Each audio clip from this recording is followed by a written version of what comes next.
12வது IPL season தொடர் வரும் மார்ச் 23ஆம் தேதி சென்னையில் தொடங்குகிறது.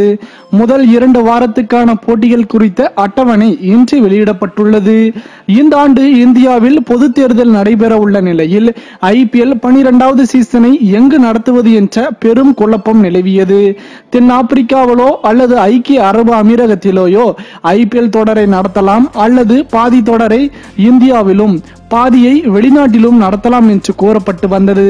இந்த நிலையில் வரும் மார்ச் மாதம் 23ஆம் தேதி ஐபிஎல் போட்டிகள் தொடங்கும் என ஐபிஎல் ஆட்சி மன்ற குழு கடந்த ஜனவரி 8ஆம் தேதி அறிவித்தது. ஆனால் போட்டி அட்டவணை வெளியிடப்படவில்லை.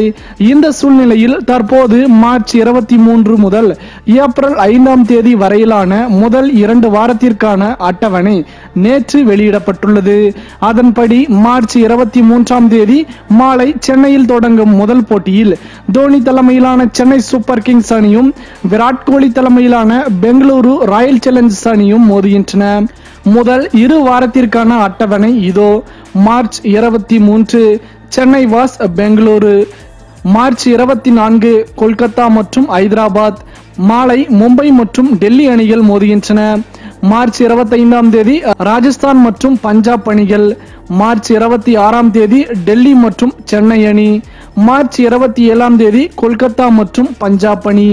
மார்ச் 28ஆம் தேதி பெங்களூரு மற்றும் மும்பை அணி.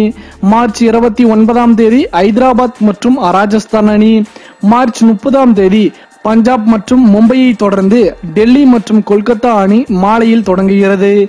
மார்ச் 31ஆம் தேதி ஐதராபாத் மற்றும் பெங்களூரு அணி. அதைத் தொடர்ந்து சென்னை மற்றும் ராஜஸ்தான் அணி மோதுகிறது.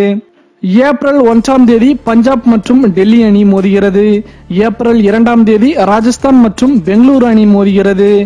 ஏப்ரல் 3ஆம் தேதி மும்பை மற்றும் சென்னை அணி மோதுகிறது. ஏப்ரல் 4ஆம் தேதி டெல்லி மற்றும் ஐதராபாத் அணி மோதுகிறது. ஏப்ரல் 5ஆம் தேதி பெங்களூரு மற்றும் கொல்கத்தா அணி மோதுகிறது. இந்த 2 வார அட்டவணையில் சென்னை அணி 4 போட்டிகளில் ஆடுகிறது. அதில் 2 போட்டிகள் சென்னையில் நடைபெறுகிறது. மேலும் இது போன்ற சுவாரஸ்யமான செய்திகளை உடனுக்குடன் தெரிந்து கொள்ள தமிழ் சேரை சேனலை சப்ஸ்கிரைப் பண்ணுங்க. மறக்காம பெல் ஐக்கானை கிளிக் பண்ணுங்க.